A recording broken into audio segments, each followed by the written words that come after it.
दूत भी इस मार्ग में पापी आत्म पर चाबुक आदि से तथा अनेक प्रकार के आयुधों से उन पर आघात करते रहते हैं और वे इधर उधर भागते हुए बड़े कष्ट से उस पथ पर चल पाते हैं। वहां कहीं कीचड़ है, कहीं जलती हुई आग है, कहीं तपाई हुई बालू बिछी है, तो कहीं तीखी धार वाली शिलाएं हैं, कहीं कांटेदार वृक्ष हैं और कहीं ऐसे ऐसे पहाड़ हैं जिनकी शिलाओं पर चढ़ना अत्यंत दुखदायक होता है। उस मार्ग में कहीं कंकड़ हैं, कहीं ढेले हैं और कहीं सुई के समान कांटे बिछे हैं तथा कहीं बाघ गरजते रहते हैं। इस प्रकार पापी मनुष्य भांति भांति के क्लेश उठाते हुए यात्रा करते हैं। कोई पाश में बंधे होते हैं तो कोई अंकुशों से खींचे जाते हैं और किन्हीं की पीठ पर अस्त्र शस्त्रों की मार पड़ती है। इस दुर्दशा के साथ पापी उस मार्ग पर जाते हैं। किन्हीं की नाक छेद कर उनमें नकेल डाल दी जाती है और उसी को पकड़कर खींचा जाता है। कोई आंतों से बंधे रहते हैं और कुछ पापी अपने शिश्न के अग्रभाग से लोहे का भारी भार ढोते हुए यात्रा करते हैं। उस मार्ग में कहीं विश्राम के लिए छाया और पीने के लिए जल तक नहीं है। अतः पापी लोग जानकर या अनजाने में किए हुए अपने पाप कर्मों के लिए शोक करते हुए अत्यंत दुख से इस मार्ग में यात्रा करते हैं। वहीं जो मनुष्य उत्तम बुद्धि वाले, मानव, धर्मनिष्ठ और दानशील होते हैं, वे अत्यंत सुखी होकर धर्मलोक की यात्रा करते हैं। अन्न देने वाले स्वादिष्ट अन्न का भोजन करते हुए जाते हैं। जिन्होंने जलदान किया है वे भी अत्यंत सुखी होकर उत्तम दूध पीते हुए यात्रा करते हैं। मट्ठा और दही दान करने वाले तत्संबंधी भोग प्राप्त करते हैं। साथ ही घृत, मधु और दूध का दान करने वाले पुरुष सुधा पान करते हुए धर्म मंदिर को जाते हैं। साग देने वाला खीर खाता है और दीप देने वाला संपूर्ण दिशाओं को प्रकाशित करते हुए जाता है। इतना ही नहीं, वस्त्र दान करने वाला पुरुष दिव्य वस्त्रों से विभूषित होकर यात्रा करता है। जिसने आभूषण दान किया है वह उस मार्ग पर देवताओं के मुख से अपनी स्तुति सुनाता हुआ जाता है। गोदान के पुण्य से मनुष्य सब प्रकार के सुख भोग से संपन्न होकर जाता है। घोड़े, हाथी तथा रथ की सवारी का दान करने वाला पुरुष संपूर्ण भोगों से युक्त विमान द्वारा धर्मराज के मंदिर को जाता है। जिस श्रेष्ठ पुरुष ने माता पिता की सेवा शुश्रूषा की है वह देवताओं से पूजित हो प्रसन्न चित्त होकर धर्मराज के घर जाता है। जो यतियों, व्रतधारियों तथा श्रेष्ठ ब्राह्मणों की सेवा करता है वह बड़े सुख से धर्मलोक को जाता है। जो संपूर्ण भूतों के प्रति दया भाव रखता है वह द्विज देवताओं से पूजित हो सर्वभोग समन्वित विमान द्वारा यात्रा करता है। विद्या दान में तत्पर रहता है वह ब्रह्मा जी से पूजित होता हुआ जाता है। पुराण पाठ करने वाला पुरुष मुनीश्वरों द्वारा अपनी स्तुति सुनता हुआ यात्रा करता है। इस प्रकार धर्मपरायण पुरुष सुख पूर्वक धर्मराज के निवास स्थान को जाते हैं।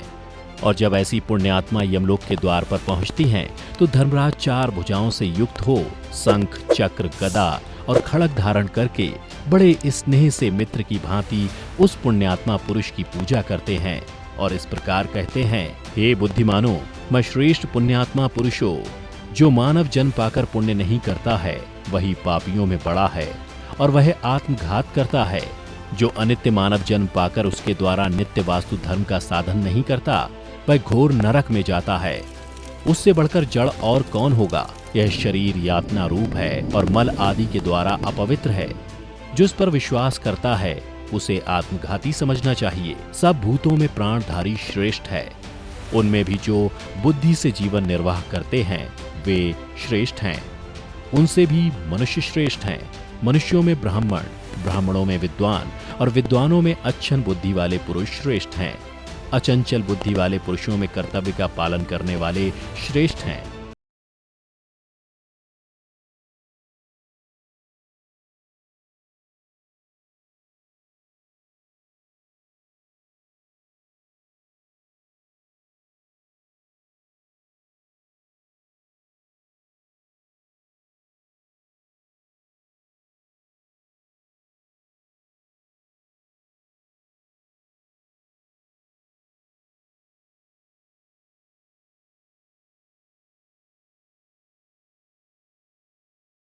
तो पीछे यहीं आकर उसका फल भोगना।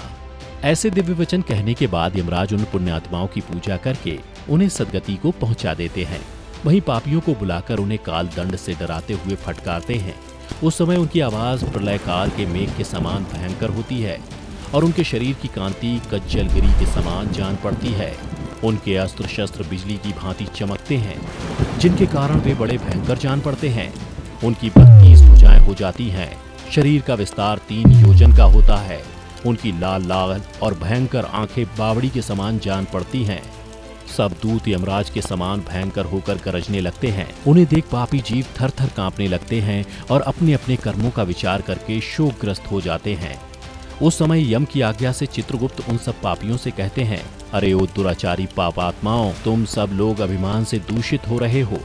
तुम अविवेकियों ने काम, क्रोध आदि से दूषित अहंकार युक्त चित्त से किस लिए पाप का आचरण किया है? पहले तो बड़े हर्ष में भरकर तुम लोगों ने पाप किए हैं, अब उसी प्रकार नरक की यातनाएं भी भोगनी चाहिए। अपने कुटुंब, मित्र और स्त्री के लिए जैसा पाप तुमने किया है, उसी के अनुसार कर्मवश तुम यहाँ आ पहुंचे हो। अब अत्यंत दुखी क्यों हो रहे हो? तुम ही सोचो, जब पहले तुमने पापाचार किया था उस समय यह क्यों नहीं विचार किया कि यमराज इसका दंड अवश्य देंगे। कोई दरिद्र हो या धनी, मूर्ख हो या पंडित और कायर हो या वीर, यमराज सबके साथ समान बर्ताव करने वाले हैं। चित्रगुप्त का यह वचन सुनकर वे पापी भयभीत हो अपने कर्मों के लिए शोक करते हुए चुपचाप खड़े रह जाते हैं। तब यमराज की आज्ञा का पालन करने वाले क्रूर, क्रोधी और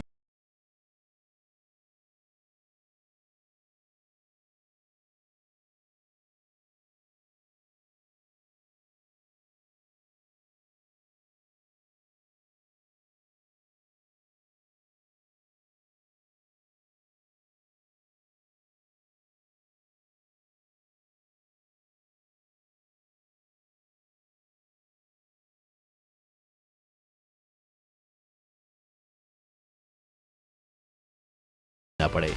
आपकी इस बारे में क्या राय है? नीचे कमेंट करके हमें अवश्य बताएं। साथ ही अगर आपको हमारी ये वीडियो पसंद आई हो तो अधिक से अधिक लाइक और शेयर करें। साथ ही अगर आप हमारे चैनल पर पहली बार आए हैं तो चैनल को सब्सक्राइब जरूर कर लें। फिलहाल आज की वीडियो में इतना ही। अब हमें दें इजाजत। वीडियो को अंत तक देखते रहने के लिए आपका बहुत बहुत शुक्रिया।